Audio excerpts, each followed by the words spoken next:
Hi everyone! I hope you're all having a great week. This week I'm working on a geologic abstract that was inspired by a recent trip we made to nearby Acadia National Park. When we have time together as a family, we really love being outside exploring. And this place just has so much to see, and it's so beautiful. When I'm outdoors, I like to take in as much as possible of what is there in front of me. And that means not only looking at what's around me or what's above me, but also looking down on the ground to see what the ground has to offer. And I found these really interesting marks in some of the rocks at Acadia. So I took a bunch of different photos of these marks, and this week's painting is inspired by the picture you see right now.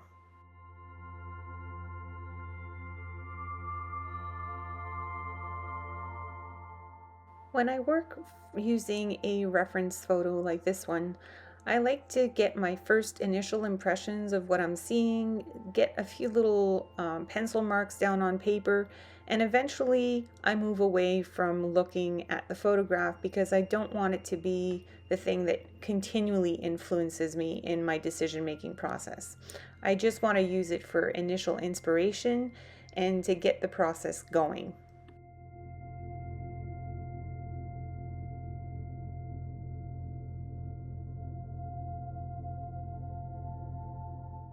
I really like to make the most of my supplies, so oftentimes when I'm starting a painting, I'll use what's already on my palette. And in this case, this magenta purpley color that's on the palette right now is what started the process going. I'm going to use some of that yellow that's to the left of it, and I'm going to start to create a more earthy tone. And the initial purple that you saw probably won't be very visible in the painting in the end.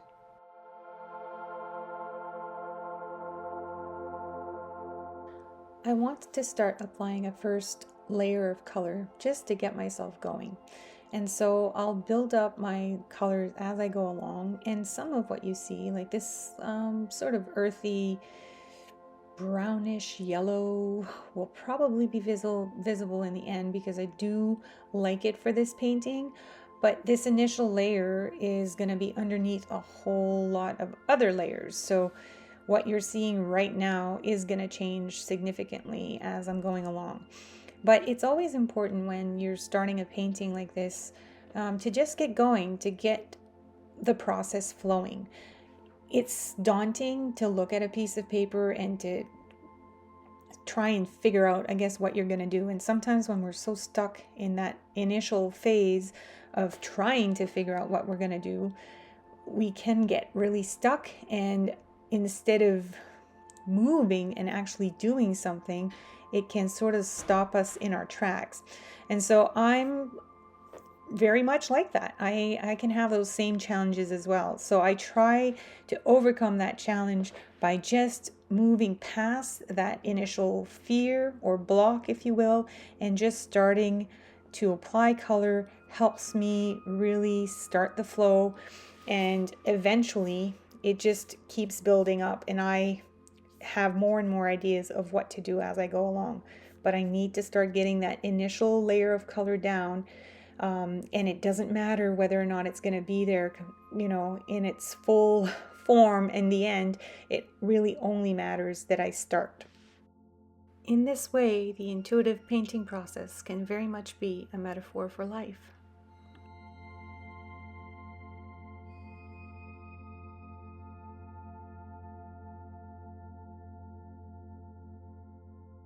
As I'm working on developing this first layer of color, I'm trying to work with colors that I'm gonna want to apply moving forward in my process. So I'm gonna stick to similar colors. At some point I'll probably intensify these colors, but this is just my first initial base, so I'm just working on building some color and also some texture. So as I'm working, if anything happens that creates some textures that sometimes people say are, undesirable in watercolors, I don't really consider them undesirable. I consider them, as Bob Ross would say, happy accidents. I like these textures that get created when the water touches the paper and the different colors that are in it. And so these textures that get created as I'm working, I use them in my intuitive painting process to help guide me.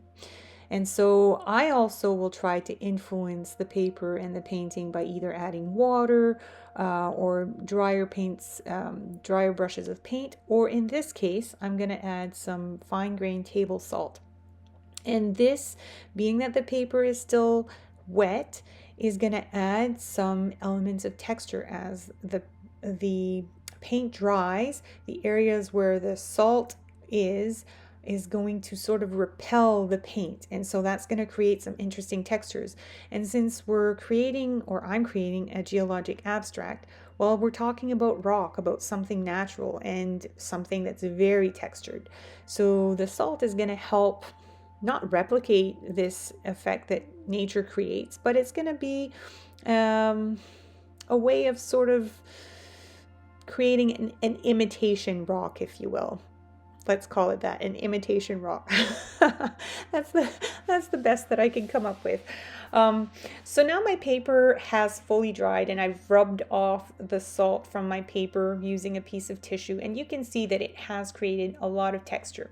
Some of that texture will probably be showing through towards the end, and some of it may not, and that's okay.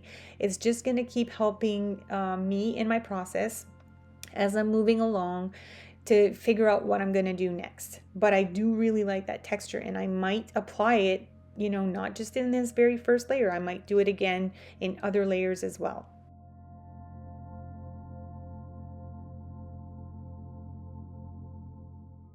The picture I took of the rock in Acadia National Park served me well as an initial inspiration for this painting. But at this point, I'm now ready to let go of that picture and just work fully on what I have in front of me and just let my painting guide me in the process. I don't want to be too attached to a result. I don't want it to be a certain thing already pre-made in my head. I really want my intuition and the painting to guide me in what's going to happen moving forward.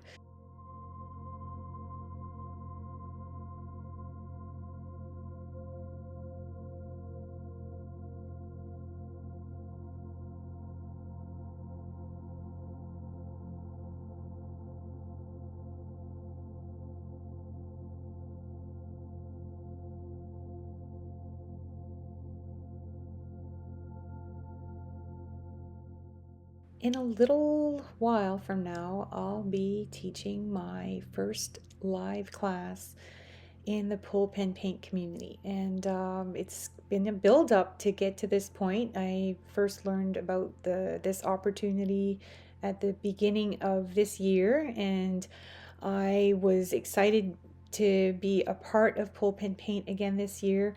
And I'm especially excited to have a chance to teach in this beautiful community that I'm a part of. But it's also a little daunting for me, I won't lie. I am used to working here on YouTube where I'm alone in my studio and I'm doing my little paint projects, and oftentimes you'll hear me speaking after the fact. Um, as a voiceover. So it's going to be a different process for me to actually be teaching live, if you will. And I call it teaching, but it's kind of a funny thing. It's like, I guess in many ways I am a teacher, but I consider myself, I think, more of a guide than a teacher. I like to guide people to doing things, but I don't want people to ever think like they have to do things exactly the way I'm doing them. What I hope to accomplish in this session that I'm going to be guiding, very much like how I hope to, I guess, influence people here on YouTube, is as a guide.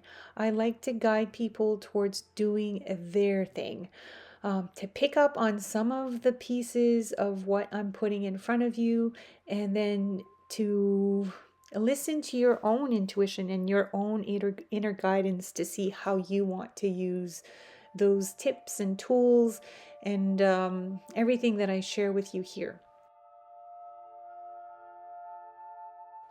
So I'm really excited about having this opportunity to spend time with the Pull Pen Paint community, and I'm really looking forward to doing it. And then at the same time, I'm also feeling a little anxious about it.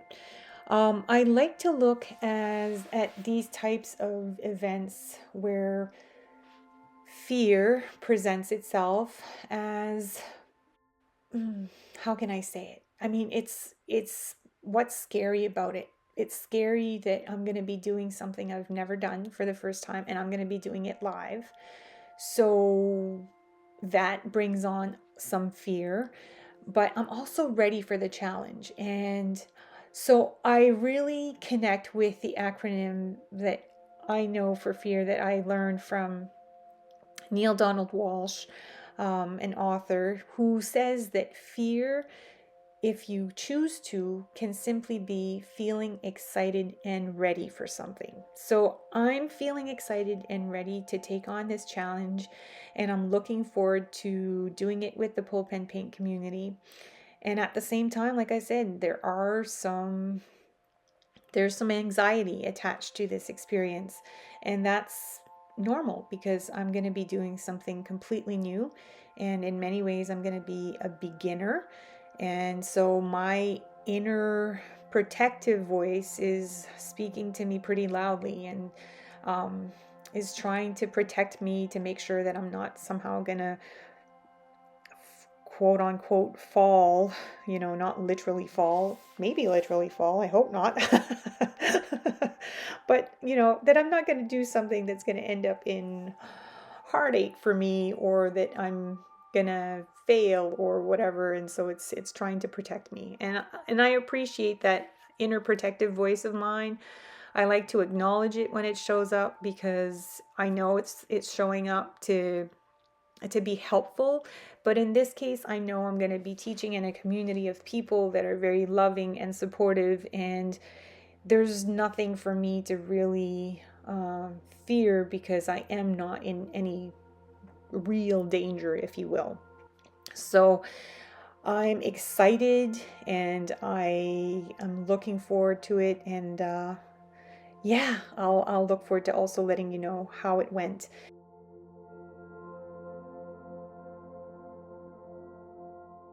Let's check in on what's going on in my painting at this time.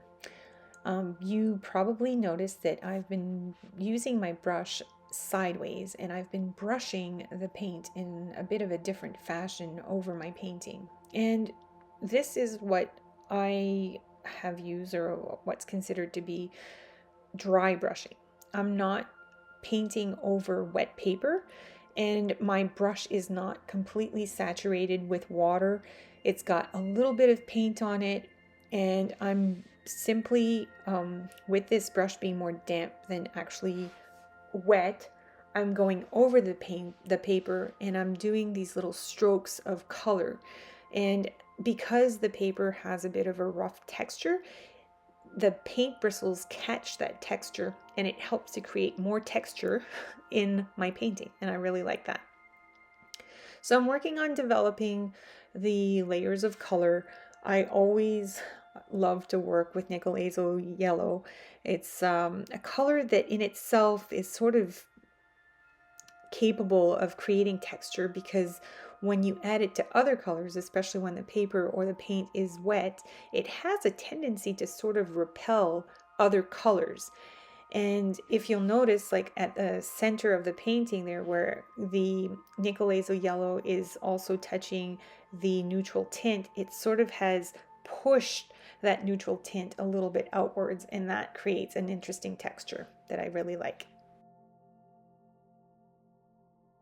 Even though I sometimes, and a lot of the time, like using colors straight out from the pan on my paintings, I also really like to mix my own colors. And I love creating earthy tones, and it's easy to do so when mixing colors, because if you use the right colors, you'll create neutrals.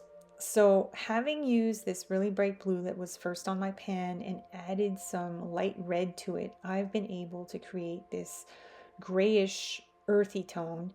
And I simply add a little bit of blue and a little bit of red, just to create whatever shade of that color that I want. And if I want to make it more watery or more diluted, I guess I'll just add more water. If I want to make it a little bit more intense, I'll add less water. But in this case, because it's relatively dark and I don't want to completely darken the areas that have already had some layers of color on them and have some textures, I want to keep my paint relatively transparent. So I'm going in with a wash of color that is relatively well diluted. So I put it on the paper and it still seems like it might be a little bit darker than I want it. So no problem. I'm just going in with my wet clean brush and I'm adding a little bit of water right next to it so that it pulls that color down, and it'll make it a little bit less intense than it was when it was first applied. But I like the color, and it is, of course, a very earthy gray because it's got that light red in it. And so I feel like it works well for this painting.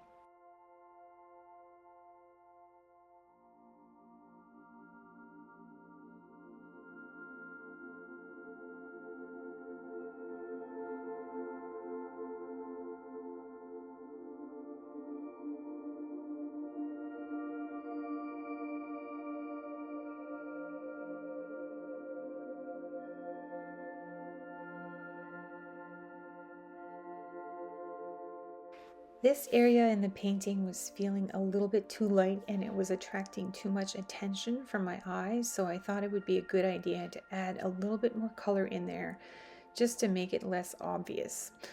I will have a focal point in this painting, but I don't want it to be just one really light spot in the painting.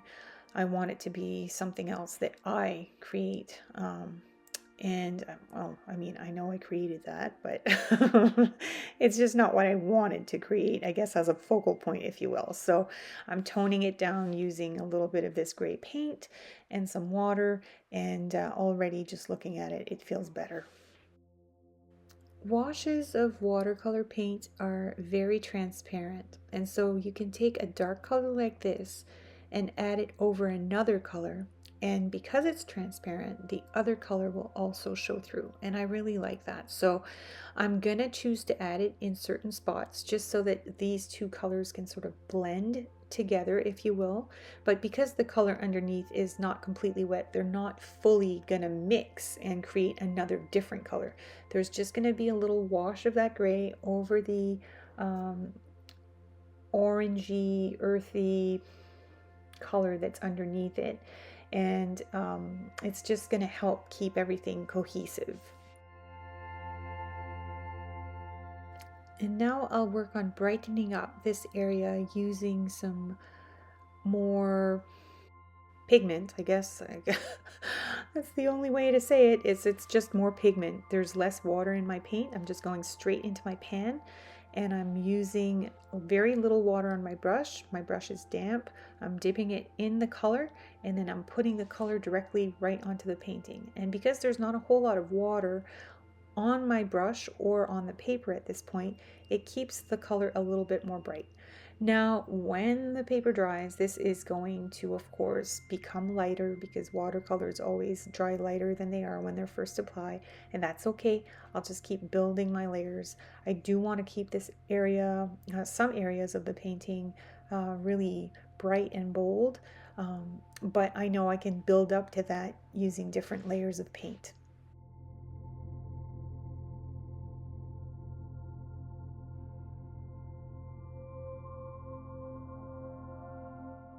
Before starting to work on this section, I added a little bit of water to the entire section so that I can now go in with my brush and some color and dab the color into the water. And because the paper is wet, the paper is going to make that color spread. but the color will stay a little bit more intense when where I first apply it. And yeah, I like that watercolors are flexible that way, that you can add some color to one area and that it will work with you to help spread the color and the paint, but then keep some of the intensity where you first apply it. The fact that I'm reacting to this color being added with such excitement, I think is the thing that is helping guide me to adding more of it. It feels like it's time for me to build on my contrast, and this color is just the right color to help me do it.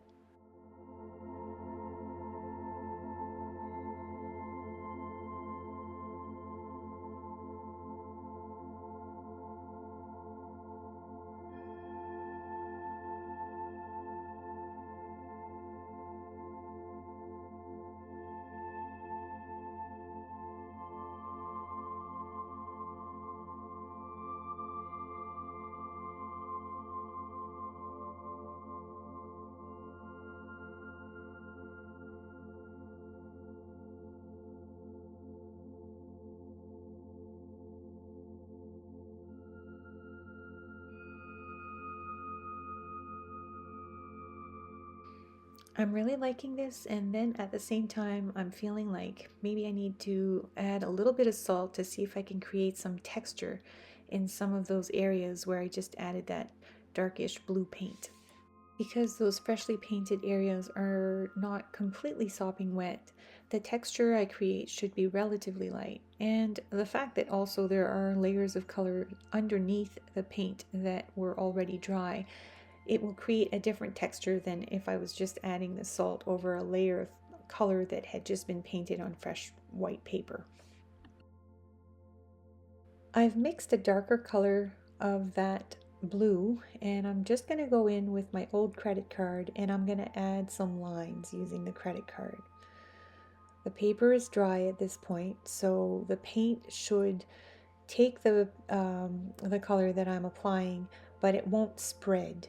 And I'll actually use the credit card not only to create some straight lines, but I can use it to do a little bit of dry brushing on the paper itself. And by doing that, it creates some textures as well.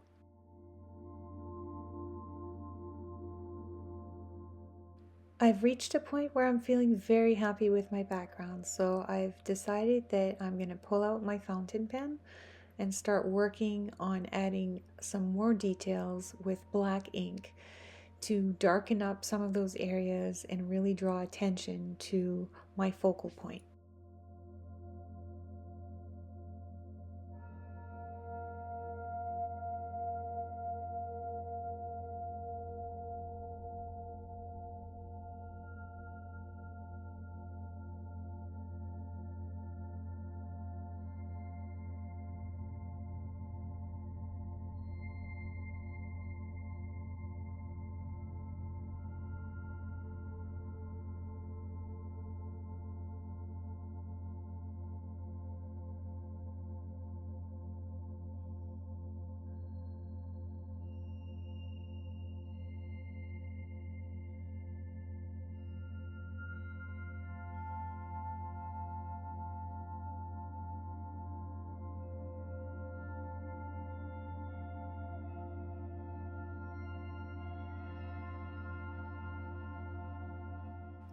I apologize if I seem to be a little bit more quiet than I normally would be.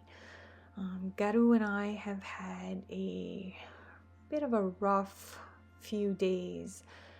My poor little buddy had an allergic reaction to a vaccine that he needed to get, and he's doing okay. He's doing much better now, but we have spent a few days with not very much sleep because he was feeling a need to go outside urgently very, very frequently. So I'm feeling tired. I'm also feeling very thankful that he's starting to feel better. But that's why I'm a little bit more quiet than usual. I'm watching my video and I'm kind of feeling myself get into some kind of trance, and that can only be because I'm tired And I had a much better sleep last night, thankfully, but I still need to catch up on some sleep. So that's why I'm not as chatty as I normally would be. But I appreciate you watching. And at this point, all I'm doing is adding some stippling to my painting around some of those little rock looking formations that I created in my geologic abstract. And I find that stippling is sort of a wonderful element to add in a painting like this, because of course those little dots of black look a little bit like grains of sand or dirt, or they really fit well in a painting with such a theme. So anyway, yes, Garu is feeling better. I got much better sleep last night, and I'm hoping that that's going to keep going in that direction. And hopefully by next week, I'll be my more chatty self again when I'm working on my next painting.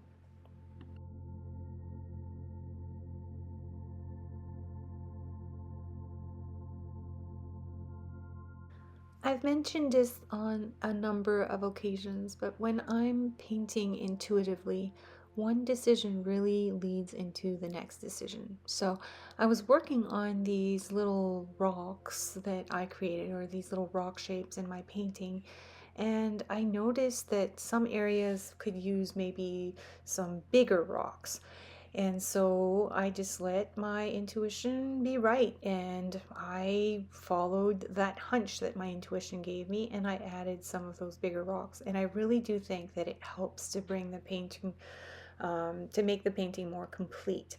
Those little tiny rocks were interesting, but there's needed to be a little something more substantial, I guess, to grab the viewer's attention. And so that's why I decided to add those bigger rocks. And I'll add a couple more, not quite as big as the ones that I just added, but like more medium-sized ones, I guess, up further up. And this is just again to create balance and to, I guess, answer the call of my intuition.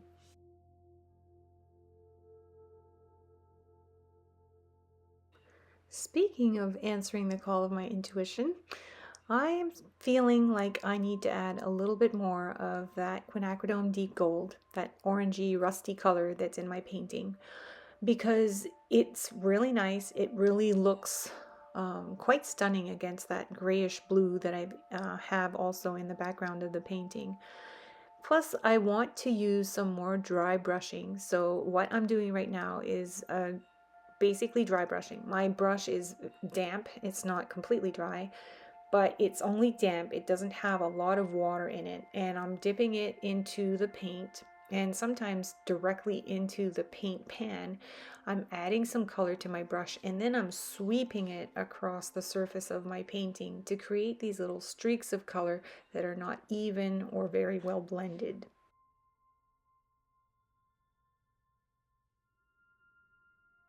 Doing this helps to create more color contrast and add some more texture to the surface of my painting. When I say texture, it's kind of not in a very textile way that we normally think of texture.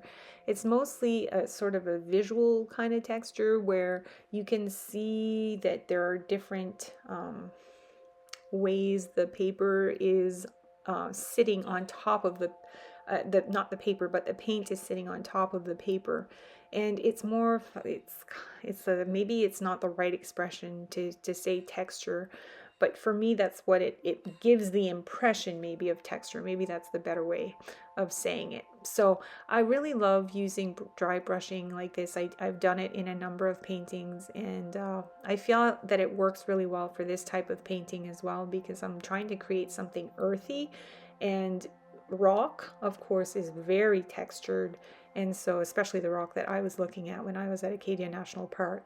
And so in order to sort of mimic that, if you will, as I'm painting, this dry brushing effect really works well.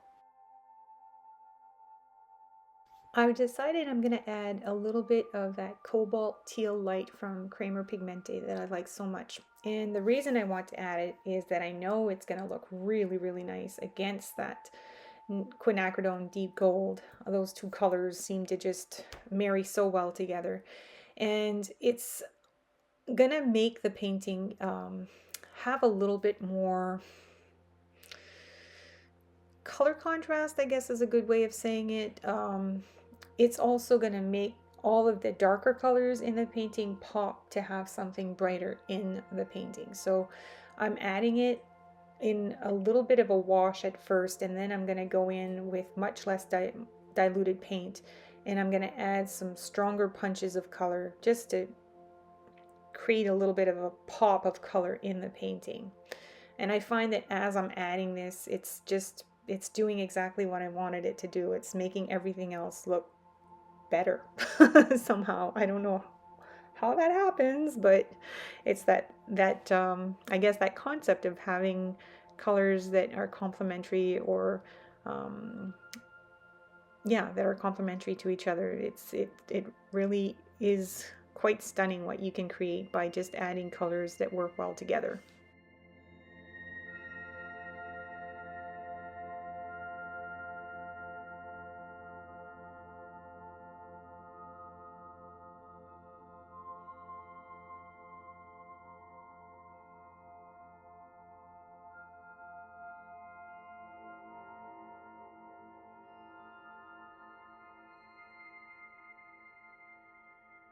Now I'm feeling called to add some more of the quinacridone deep gold, that little bit of a rusty color that I like to call it. That's what it looks like in this painting anyway. So I'm not going to question it. I'm just going to go for it and add a little bit more color in the painting.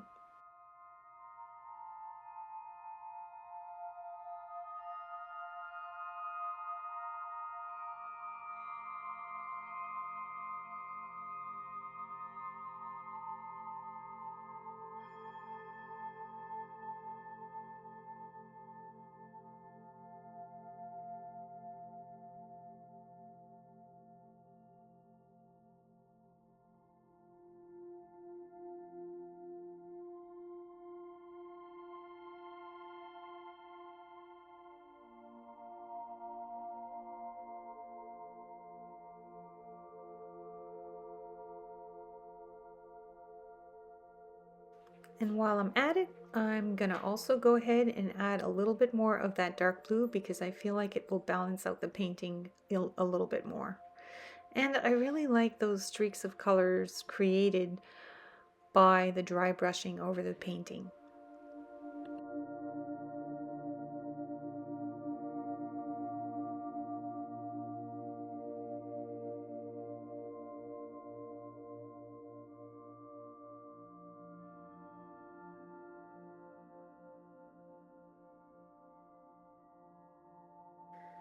Just to add a little bit more realism, not actual realism, but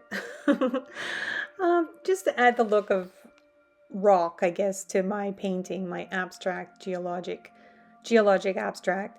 I'm gonna add some cracks to my rocks because, you know, a big rock, a big boulder, most of them under pressure, they get cracks. And so I think it'll make it a little bit more interesting, and definitely not real, because there's nothing that looks real about this painting. It's definitely not an accurate depiction of what I saw or what I showed you in that picture. But I do like the visual interest of cracks. Cracks and rocks are actually quite pretty, so that's why I decided I was going to add a few into my painting.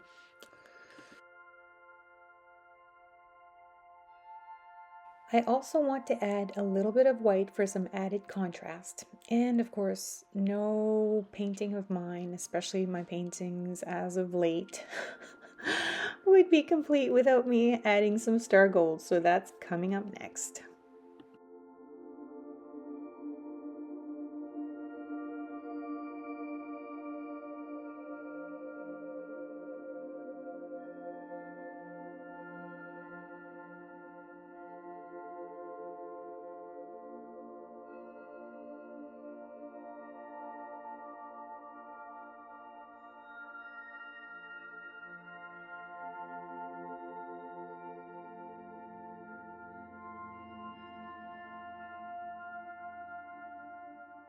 Like I did with some of my bigger round brushes, I'm now going to use my micro mini brush to dry brush some of that star gold on top of the painting. I want to create little streaks of gold in what I'm describing as rock, but I don't want them to be very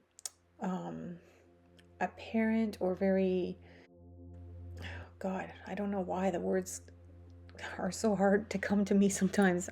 Again, I'm tired, so that might be it. uh, yeah, I don't want them to be very strong streaks of gold. I just want a light appearance of gold in the painting.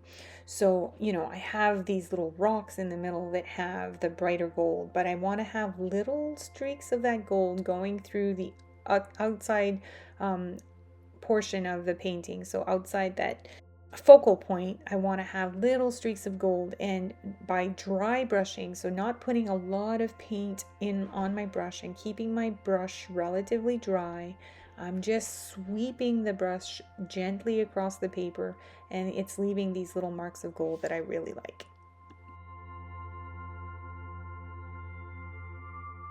Believe it or not, I was actually aiming to make a shorter video this week. It hasn't really worked out. I'm sorry for that. I hope that you're getting a lot of, useful information and insights into my creative process that will be helpful to you in your creative process. But here I am adding some little dots of that India ink, that black ink that I like so much. And I decided to add this because, again, I'm always trying to work on creating more visual interest, and contrast is such an important way to do this. And I feel like I needed to add some dark black dots of color in there to add a little bit more of that punch of contrast. And so that's what I'm just doing here. I'm just dotting a little bit more of that black into the painting. Some things in life cannot be rushed, and the intuitive painting process is very much like that. Nevertheless, I'm finally ready to call my painting done and bring you in a little bit closer to check out some of those details I created. One reason the intuitive painting process is so relaxing is the simple fact that there is no need to rush the process. And it can't be rushed. You are basically paying attention to the messages you're getting from your intuition as you're creating. And that's going to take however long it's going to take. And sometimes, even though I need to stop, I will pick it up again at a different point in time if I feel I need to, because I don't want to call a painting finished if I don't feel in my heart and soul that it really is.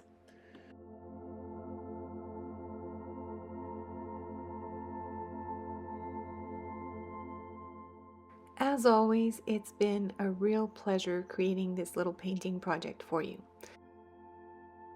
I hope you enjoyed watching the video as much as I enjoyed creating the painting. Thank you again for making the time to join me on this journey. I hope you have a wonderful week and happy creating!